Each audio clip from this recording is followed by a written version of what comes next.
वो कैंप यहाँ से तकरीबन 10 मील के फासले पर वाक़ है। सीता कहने लगी, राजस्थान की तारीख़ बहुत दिलचस्प है और जैसलमेर की तारीख़ दिलचस्प तरीन। ये शहर राजस्थान के तमाम शहरों में कदीम तरीन है। इसकी बुनियाद 1156 ईस्वी में भट्टी हुक्मरानों ने रखी थी और इसे राजधान का पहला दारुल खिलाफा होने का भी एजाज़ हासिल है। इसका कदीम नाम लोदरवा है। हर तरफ से रेत के टीलों में घिरा हुआ ये शहर ज़्यादा अरसे तक आबाद न रह सका। बाद में आने वाले भट्टी ख़ानदान के हुक्मरानों ही ने वहाँ से 10-11 मील दूर खुली जगह पर एक और बस्ती बसाना शुरू कर दी, जहाँ पानी वाफिर मिकदार में मौजूद था।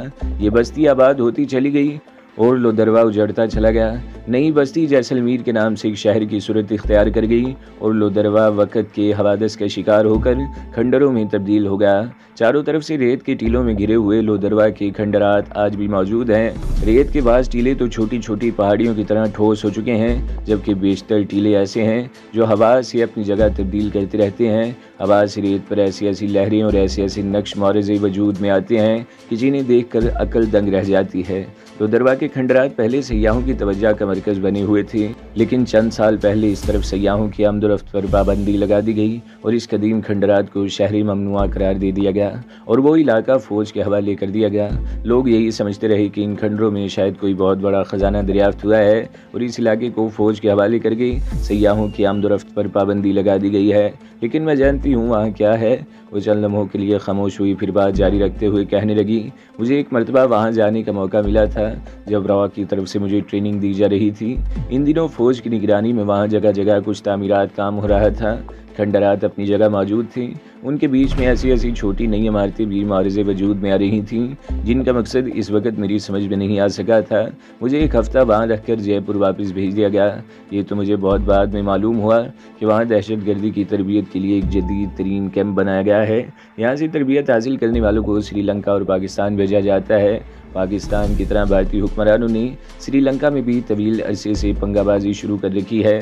श्रीलंका के बागियों को भी यहाँ तखरीबकारी, दहशतगर्दी और गुरिल्ला जंग की तरबियत दी जाती है, जो वापस जाकर अपने ही शहरों में आग और खून का खेल खेलते हैं। उस कैंप के अलावा राजस्थान में और भी बहुत से कैंप हैं जहां पाकिस्तानी नौजवानों को दहशतगर्दी और तखरीबकारी की ट्रेनिंग दी जाती है। भारतीय हुक्मरानों ने तय कर रखा है कि पाकिस्तान में अमन और शांति नहीं होने देंगे और यही वजह है कि आज तक पाकिस्तान में कोई भी हुकूमत जम कर नहीं रह सकी। एक तो वहाँ के सियासतदानों को अपने देश से कोई मोहब्बत नहीं, वो कौम की खिदमत का जज्बा लेकर नहीं, दौलत समेटने के लिए सियासत में आते हैं। वहाँ की सियासत परमिट और प्लाट के गिर्द घूमती है। असम्बली में आकर बैंक और दूसरे मालियाती इदारों से लंबे लंबे कर्जे लेना और डिकार लिए बगैर इन्हें हजम कर लेना वहाँ के सियासतदानों का वतीरा बन चुका है। सरकार में करप्शन इससे भी ज़्यादा है। वहाँ तो रिश्वत के बगैर कोई जायज़ काम भी नहीं होता। सरकार से 8-10 हज़ार रुपया महीना तनख्वाह पाने वाले सरकारी ऑफिसर जागीरदारों जैसी ठाठ की ज़िंदगी बसर करते हैं। इनसे बड़े अफसरों की तो बात ही क्या, वो तो शहनशाह हैं। आलीशान कोठियाँ, कीमती कारें और ठाट बाट मामूली बात है।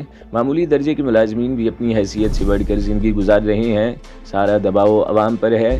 महंगाई की अफरियत ने आम आदमी का जीना हराम कर रखा है। बेरोज़गारी भी बढ़ती जा रही है। पढ़े लिखे नौजवान या तो मनशियात या जराइम की तरफ माइल हो रहे हैं। वो चोरी, डकैती और रहज़नी की वारदातें करने पर मजबूर हैं और ऐसे ही मायूस नौजवान गैर मुल्की एजेंटों का आसानी से आला कार बन जाते हैं। रॉ के एजेंट पूरे पाकिस्तान में फैले हुए हैं। इनमें खूबसूरत लड़कियां भी हैं जो ऐसे नौजवानों को तलाश करके फांसती हैं। चंद छोटी छोटी आजमाइशों के बाद जब इन एजेंटों को यकीन हो जाता है कि शिकार इनके मतलब का है तो इसके गिर्द जाल तंग कर दिया जाता है। बाज़ को ब्लैकमेलिंग से फांसा जाता है और बाज़ को हसीन औरतों, शराब और दौलत का लालच देकर शिकंजे में जकड़ लिया जाता है। ऐसे नौजवानों को सरहद पार करवा के राजस्थान पहुँचा दिया जाता है, जहाँ पहले उनकी ब्रेन वॉशिंग की जाती है। उनके ज़हनों में अपने ही मुल्क के खिलाफ नफरत और तअस्सुब का जहर भर दिया जाता है और फिर उन्हें तखरीबकारी और दहशतगर्दी की तरबियत देकर वापस भेज दिया जाता है और वो अपनों ही के लिए अजाब बन जाते हैं।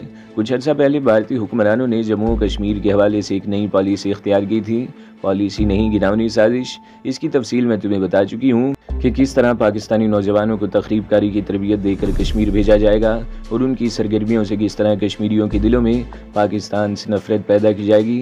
दोनों के ताल्लुकात बिगड़ भी गए तो इनका फ़ायदा भारत को होगा। राजस्थान में मुख्तलिफ मकामात पर तखरीबकारी और दहशतगर्दी की तरबियत के 150 से ज़्यादा कैंप हैं। कश्मीर के हवाले से नई पॉलिसी के तहत भारतीय हुक्मरानों ने इसराइली इंटेलिजेंस एजेंसी मोसाद से मदद लेने का फैसला किया। मोसाद पहले भी मुख्तलिफ मामलात में इराक़ की मदद कर रही है। मोसाद को ऐसी तखरीबी सरगर्मियों का निसफ सदी का तजुर्बा है। तखरीबकारी, दहशतगर्दी और ऐसी घिनौनी साजिशों से इसने अपना वजूद बरकरार रखा हुआ है। मोसाद के माहिरीन के मुआहदे के बाद इन्हें यहाँ बुला लिया गया। इन यहूदी माहिरीन ने राजस्थान के मुख्तलिफ कैंपों का दौरा किया। 150 नौजवानों को मुंतखब किया जिन्हें लोदरवा के इस कैंप में पहुँचा दिया गया। 6 महीने पहले इस कैंप में तरबियती प्रोग्राम शुरू हो जाना चाहिए था, मगर वहाँ एक मंदिर की वजह से इस पर अमल ना हो सका। मंदिर की वजह से मैंने उलझी हुई नज़रों से इसकी तरफ देखा। हाँ, सीता ने इस बात में सर हिलाया। वहाँ एक बहुत बड़ा जीन मंदिर है। इस इलाके पर सयाहों के लिए पाबंदी लगने से पहले जीन के बाज़ पैरोकार मंदिर की यात्रा के लिए जाते रहते थे। पाबंदी लगने के बाद जीन मंदिर कमेटी ने जयपुर हाई कोर्ट में रिट दायर कर दी। ये केस सिर्फ 5 महीने चल सका। सिक्योरिटी के नुक्ता नज़र से हाई कोर्ट ने यात्रियों की आमदोरफ्त पर तो पाबंदी आयद रखी, अलबत्ता ये इजाज़त दे दी कि 2 पंडित या पुजारी मंदिर की देखभाल के लिए वहाँ रह सकते हैं। वो मंदिर खंडर नगर के शुरू ही में है। इसके आसपास सिर्फ 3-4 छोटी छोटी इमारतों के खंडर हैं। उस कैंप की इंतज़ामिया ने एक बहुत लंबी और ऊंची दीवार खड़ी करके इस जीन मंदिर को कैंप से बिल्कुल अलग कर दिया है। मंदिर में रहने वाला कोई शख्स ये नहीं जान सकता कि इस दीवार की दूसरी तरफ क्या हो रहा है। उस कैंप तक कैसे पहुंचा जा सकता है, मैंने सीता के खामोश होने पर पूछा। जब किसी काम का इरादा कर लिया जाए तो इसके लिए कोई ना कोई रास्ता निकल ही आता है, सीता ने मुस्कुराते हुए कहा। कैंप का रुख करने से पहले हमें शहर में चंद छोटे छोटे काम करने होंगे और इसके लिए ज़रूरी है कि पहले तुम शहर के रास्तों से मानूस हो जाओ। इस तरह तुम्हें यहाँ की कुछ तारीख़ी इमारतें देखने का मौका भी मिल जाएगा और मेरा ख्याल है तुम ये काम कल ही से शुरू कर दोगे। यानी मैं अकेला में सीता की इस तजवीज़ पर गड़बड़ा सा गया। यहाँ तुम्हें कोई जानता तो नहीं कि तुम कौन हो। 35 लाख की आबादी में कौन तुम पर तवज्जो देगा, सीता ने कहा। मेरा बाहर निकलना फ़िलहाल ख़तरनाक है। कल्पना को भी तुम्हारे साथ नहीं भेजा जा सकता, अलबत्ता दुर्गा तुम्हारा साथ दे सकती है। वो खामोश होकर बरामदे की तरफ देखने लगी। मैंने भी गर्दन घुमा कर देखा। कल्पना ट्रे उठाए चली आ रही थी जिसमें चाय के 3 कप थे। उसके पीछे ही दुर्गा भी थी। क्या बातें हो रही हैं, दुर्गा ने एक बेंच पर बैठते हुए पूछा। महावीर खुली फिजा में रहने का आदी है, हवेली की कैद से इस पर बोरियत तारी होने लगी है, सीता ने कहा। ये शहर की सैर करना चाहता है तुम्हारे साथ। मेरे साथ, दुर्गा हंस पड़ी। मुझे बड़ी खुशी होगी, मगर 2-4 दिन रुक जाओ। महाराज की हवेली वाला मामला ज़रा ठंडा पड़ जाए। हो सकता है इस दौरान महाराज खुद भी एक दिन के लिए यहाँ जाए। ऐसा ना हो कि मैं तो तुम्हारे साथ बाहर की सैर कर रही हूँ और पीछे महाराज या इसका कोई आदमी यहाँ पहुँच जाए। ऐसी सूरत में सीता के लिए परेशानी हो सकती है। ठीक है, 2-4 रोज़ बाद ही सही, मैंने कहते हुए कल्पना के हाथ से चाय का कप ले लिया। कल्पना अपने लिए चाय नहीं लाई थी। उसने एक कप सीता को दे दिया और दूसरा दुर्गा को और होश की मुंडेर पर बैठकर पानी से खेलने लगी। इसने इस वक्त सीता का दूसरा जोड़ा पहन रखा था जो इस पर बहुत अच्छा लग रहा था। चाय के दौरान हम मुख्तलिफ मौज़ूआत पर बातें करते रहे। कल्पना होश की मुंडेर पर बैठी पानी से खेलती हुई बार बार की नखियों से मेरी तरफ देख रही थी। महाराणा धर्मेश सिंह सुबह आकर शाम को वापस चला गया था और हमें वो पूरा दिन दूसरे मकान में गुजारना पड़ा था। महाराणा ने पुलिस की तफ्तीश से ये कहकर अपना दामन छुड़ा लिया था कि वो रोज़ रोज़ जयपुर से यहाँ नहीं आ सकता। अलबत्ता पुलिस किसी मज़ीद तफ्तीश के लिए किसी वक्त हवेली में दाखिल होना चाहे तो चतवंत सिंह उनकी ख्वाहिश का एहतराम करेगा। पुलिस अभी तफ्तीश का कोई रास्ता मुतय्यन नहीं कर सकती थी। कैप्टन गोपाल सिंह के कत्ल के हवाले से फौज का पुलिस पर खासा दबाव था, लेकिन पुलिस अभी तक अंधेरे ही में टामक टोलियां मार रही थी। ना तो गंगू का सुराग मिला था और ना ही पुलिस इन औरतों में से किसी का पता चला सकी थी जो उस रात हवेली में मौजूद थीं, और पुलिस उन 2 औरतों का सुराग लगा भी कैसे सकती थी जबकि वो दोनों सीता और कल्पना इस वक्त महफूज तरीन पनाहगाह में थी। अलबत्ता पुलिस ने बाज़ ऐसी औरतों को ज़रूर पकड़ा था जो इससे पहले कैप्टन गोपाल और इसके फौजी दोस्तों के साथ हवेली में आकर दाद ऐश देती रही थी। उनमें 2 तो सोसाइटी गर्ल्स थीं और एक किसी दौलतमंद ठाकुर की बेटी थी, लेकिन इन तीनों ने उस रात जाए वारदात से अपनी अदम मौजूदगी का सबूत फराहम कर दिया था। वो तो उस रात एक नाइट क्लब में थी और तीसरी फौजी मैस में ऑफिसरों का जी बहला रही थी। इस तरह पुलिस की तफ्तीश अपनी जगह से 1 इंच भी आगे नहीं बढ़ सकी थी। मैं इस खूबसूरत हवेली की कैद में वाकई बोर बल्कि बेजार हो गया था। और दुर्गा ने भी मेरी इस कैफियत को भांप लिया था और उसने वादा किया था कि वो आज मुझे घुमाने के लिए ले जाएगी। उस रोज़ मौसम भी खुशगवार था, आसमान पर बादल थे और ठंडी हवा चल रही थी। दोपहर के खाने की थोड़ी ही देर बाद दुर्गा तैयार होने के लिए अपने कमरे में चली गई और तकरीबन 1 घंटे बाद जब वो बाहर निकली तो इसे देखकर मैं सांस लेना भूल गया और पलक झपके बगैर उसकी तरफ देखता रहा। वह वाकई क़यामत थी। हल्के से मेकअप ने उसे चलती फिरती क़यामत बना दिया था। नीली साड़ी भी उस पर खूब जच रही थी। साड़ी नाव से नीचे थी और ब्लाउज़ भी बहुत मुख्तसर था। गले में सोने की चेन थी जिसमें लगा हुआ लॉकेट सीने से चिपका हुआ था। कानों में हीरे के बिंदे और नाक में भी कील थे जिसमें लगा हुआ नन्हा सा हीरा रोशनी से चमक रहा था। 10 साल पहले सीता का बाप दुर्गा पर मर मिटा था तो इसमें उसका कोई कसूर नहीं था। कहाँ खो गए? दुर्गा ने मेरे चेहरे के सामने हाथ हिलाते हुए कहा। माजी में मेरे मुंह से बेख्तियार निकला और फिर सीता और दुर्गा के कहकों की आवाज़ सुनकर मैं झीम सा गया। दुर्गा जी, ख्याल रखना, ये मेरी अमानत है, सीता ने अपनी हंसी पर काबू पाते हुए कहा। दुर्गा इसे घूर कर रह गई। दुर्गा मुझे लेकर खुफिया रास्ते से हवेली के अकबी मकान में ले आई और मुझे अकबी गली में निकाल दिया। आगे बाजार में बाएं तरफ मुड़कर चलते रहना, मैं तुम्हें उस तरफ मिलूंगी, उसने गली में इशारा करते हुए कहा। मैं समझ गया कि दुर्गा मुझे साल लेकर हवेली के गेट से नहीं निकलना चाहती थी ताकि कोई देख न ले। ये एहतियात बहरहाल अच्छी थी। मैं गली में चलता हुआ तकरीबन 100 गज़ आगे बाजार में बाएं तरफ मुड़ गया और फुटपाथ पर टहलने वाले अंदाज में चलने लगा। खासा बड़ा और बारौनक बाजार था। मेरे दिल की धड़कन बेरबत हो रही थी। हालांकि मुझे कोई नहीं जानता था, यहाँ मेरा सूरत आशना कोई नहीं था, लेकिन न जाने मेरे दिल में ये खौफ क्यों था, जैसे अचानक ही दर्जनों राइफलें मुझे जद पर ले लेंगी। लेकिन मेरी ये खदशे बेबुनियाद साबित हुई। मैं फुटपाथ पर चलता हुआ तकरीबन 1 फर्लांग आगे निकल चुका था। फिर नीले रंग की एक कार पीछे से मेरे करीब आकर रुकी और एक निस्वानी आवाज़ सुनाई दी, महावीर आ जाओ। मैंने झुककर देखा, वो दुर्गा थी जो ड्राइविंग सीट पर बैठी हुई थी। उसने झुककर दरवाजे के लॉक की नाब घुमा दी। मैंने दरवाज़ा खोला और इसके साथ वाली सीट पर बैठ गया। दुर्गा ने सीधे होते हुए गाड़ी आगे बढ़ा दी। ये कार देखने में पुरानी सी लगती थी, लेकिन उसका इंजन बेहतरीन हालत में था और आवाज़ पैदा किए बगैर चल रहा था। दुर्गा हल्की रफ्तार से गाड़ी चला रही थी, साथ ही वो मुझे रास्तों और मशहूर इमारतों के बारे में बताती जा रही थी। सबसे पहले हम शहर के निचले हिस्से की तरफ जाएंगे, दुर्गा ने एक सड़क पर गाड़ी मोड़ते हुए कहा। उस तरफ चंद तारीखी हवेलियां हैं जिन्हें देखने के लिए लातादाद सयाह आते हैं। इनमें सालम सिंह की हवेली, नथमल जी की हवेली और पत्तों की हवेलियां खासी मशहूर हैं। इन्हें तो कदीम तर्ज तामीर का शाहकार कहा जा सकता है। उसने गाड़ी एक और सड़क पर मोड़ दी और अपनी बात जारी रखते हुए बोली, तुम्हें ये जानकर हैरत होगी कि अंग्रेज़ों ने अपनी हुकूमत के आखिरी दौर में इन हवेलियों को उखाड़ कर इंग्लिस्तान ले जाने का मंसूबा बनाया था, लेकिन इस दौरान हिंदुस्तान को सरकार इंग्लिशिया से आज़ादी मिल गई और पहली हिंद सरकार ने इन हवेलियों को कौमी विरसा करार दिया। एक और सड़क पर मोड़कर इसने कार रोक ली। सामने ही पतुओं की हवेलियां थीं। उन तक पहुंचने के लिए हमें एक चौड़ी गली तक पैदल चलना पड़ा। वो 5 हवेलियां वाकई फ़न तामीर का हसीन तरीन शाहकार थीं। 5 हवेलियां साथ साथ थीं। उनमें लगे हुए पत्थरों पर नहायत खूबसूरत नक्शो निगार बने हुए थे। पत्थरों की खूबसूरत नाजुक जालियाँ और हैरत की बात ये थी कि उन हवेलियों की तामीर में कहीं भी सीमेंट, चूने या किसी और मसाले का इस्तेमाल नहीं किया गया था। पत्थरों को तराश कर एक दूसरे से इस तरह जोड़ा गया था कि कहीं कोई मामूली सा रख्त भी दिखाई नहीं दे रहा था। इस वक्त लातादाद मुल्की और गैर मुल्की सयाह वहाँ मौजूद थे और उनकी तरह मैं भी हैरत से इंसानी हाथों से बनाए हुए ये शाहकार देख रहा था। दुर्गा मुझे हाथ से पकड़कर उस हवेली के अंदर ले गई। अंदर का मंजर उससे भी ज़्यादा हसीन था। इस वक्त मैंने महसूस किया कि बाद सयाह इंसानी हाथों से बनाए हुए इस शाहकार के अलावा मेरे पहलू में कुदरत के इस हसीन शाहकार को भी देख रहे थे जिसका नाम दुर्गा था। हम दोनों एक सुतून के करीब खड़े उस पर बने हुए खूबसूरत नक्शो निगार देख रहे थे कि किसी कैमरे की फ्लैश गन चमकी। एक लम्हे को मेरी आंखें चुदे आ गईं। वो गालिबन कोई मकामी सयाह था जिसने तस्वीर खींची थी। मैं उस शख्स की तरफ बढ़ा मगर दुर्गा ने मेरा हाथ पकड़ लिया। छोड़ो, रहने दो, उसने अपने शौक के लिए तस्वीर खींची है, हमारा क्या जाएगा, उसने मुस्कुराते हुए कहा। हम दोनों वहाँ से निकलकर दूसरी हवेली में आ गए। यह हवेली भी पहली हवेली की तरह हसीन थी और दुर्गा मुझे इन हवेलियों के बारे में बता रही थी। पत्तुओं की ये हवेलियाँ 1800 से 1860 के दरमियानी अरसे में बाफना ख़ानदान से तामीर करवाई गई थी। यह ख़ानदान 5 भाइयों पर मुश्तमिल था। हर भाई ने अपनी ज़रूरत और ऐशो आराम को मद्देनज़र रखते हुए अपनी अपनी हवेली तामीर करवाई और इन हवेलियों में अब भी इसी ख़ानदान के लोग आबाद हैं। पतवा तिजारत पेशा थे।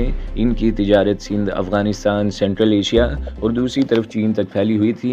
ये लोग अफ्यून, सोना चांदी, गर्म मिसाले और हर उस चीज़ की तिजारत करते थे जिससे मुनाफे की तवक्का हो। ये लोग इस कदर मालदार थे कि उदयपुर और जैसलमेर के राजवाड़े भी उनसे बड़ी बड़ी रकमें सूद पर उधार लेते थे। इस तरह इन लोगों ने राजवाड़ों से भी बहुत कमाया। मैं बड़ी तवज्जो से दुर्गा की बातें सुन रहा था, लेकिन न जाने क्या बात थी कि मैं अपने आप में एक अजीब सी बेचैनी महसूस करने लगा। मुझे बार बार उस तस्वीर का ख्याल आ रहा था जो उस आदमी ने खींची थी। उसके साथ एक औरत और 2 बच्चे भी थे। उस आदमी पर अगरचे कोई शुबा नहीं किया जा सकता था, लेकिन न जाने क्यों मैं अपने आप में बेनाम सी बेकली महसूस करने लगा। अगर दुर्गा मुझे न रोकती तो मैं उस शख्स से कैमरा छीन कर फिल्म ज़ाया कर देता। मैं हवेलियों में घूमता हुआ अब भी उस शख्स की तलाश में इधर उधर निगाहें दौड़ा रहा था, मगर वो शख्स मुझे दोबारा नज़र नहीं आया। हम पतलों की हवेली से फारिग होकर सालिम सिंह की हवेली में आ गए। किले की पिछली तरफ वाक़ई सालिम सिंह की हवेली भी अपनी एक मुनफरद तारीख़ रखती थी।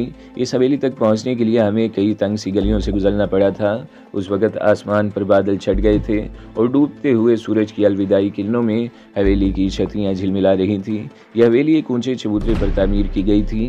नीचे से किसी कदर तंग, मगर ऊपर जाकर बालकोनियों और छतरियों की सूरत में फैलती चली गई थी। जैसलमेर के मखसूस पीले पत्थरों से बनी हुई इस हवेली की दीवारों और सुतूनों पर जाज़बी फूल पत्तियाँ, मोर, हिरन और दूसरे जानवरों और परिंदों के नक्श बड़ी खूबसूरती से तराशे गए थे। सालिम सिंह अपनी 7 मंजिला हवेली से किले तक एक पुल तामीर कराना चाहता था, मगर वो ऐसा न कर सका। मैं दुर्गा को सयाहों की एक टोली के पास छोड़कर आगे बढ़ता चला गया। यहाँ का माहौल पत्थरों की हवेली से बिल्कुल मुख्तलिफ था। अंदर हू का आलम तारी था। लंबी लंबी राहदरियाँ और गुलाम गर्दिशें अंधेरे में डूबी हुई थीं। छतों पर जंगली कबूतरों ने डेरे जमा रखे थे।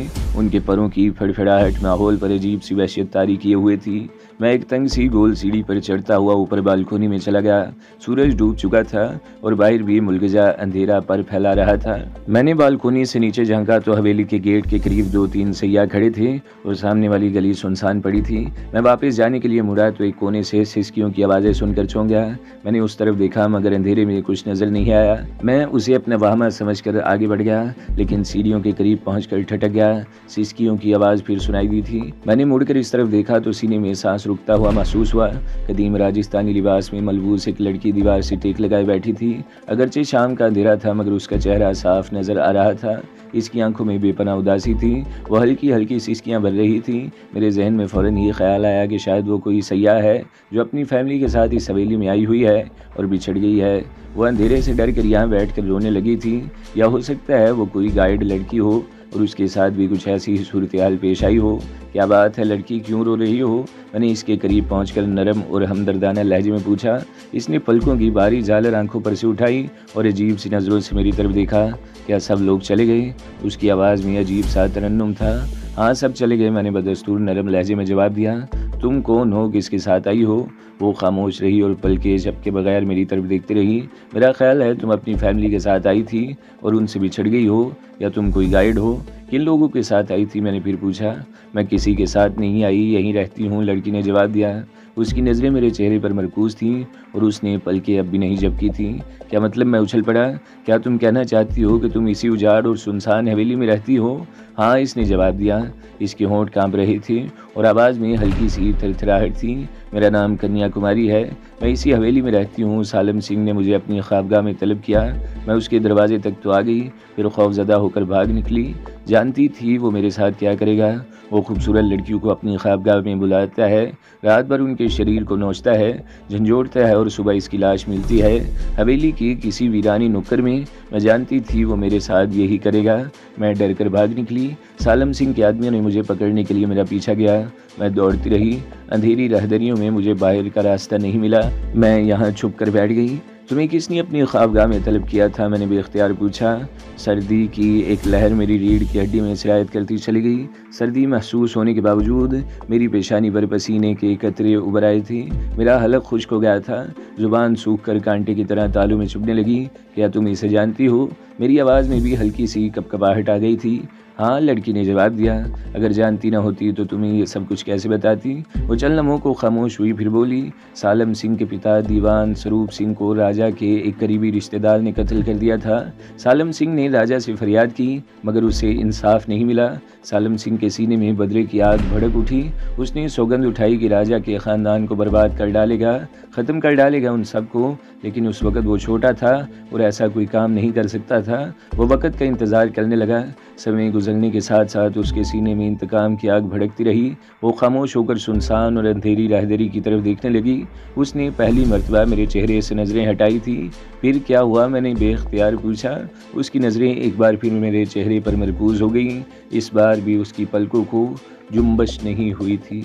तो दोस्तों, अगली किस्त सुनने के लिए हमारे चैनल को ज़रूर सब्सक्राइब करें, वीडियो को लाइक करें और बेल के आइकन पर भी क्लिक कर दें, ताकि हर जो आने वाली वीडियोज़ हैं वो आपको सबसे पहले मिलती रहें।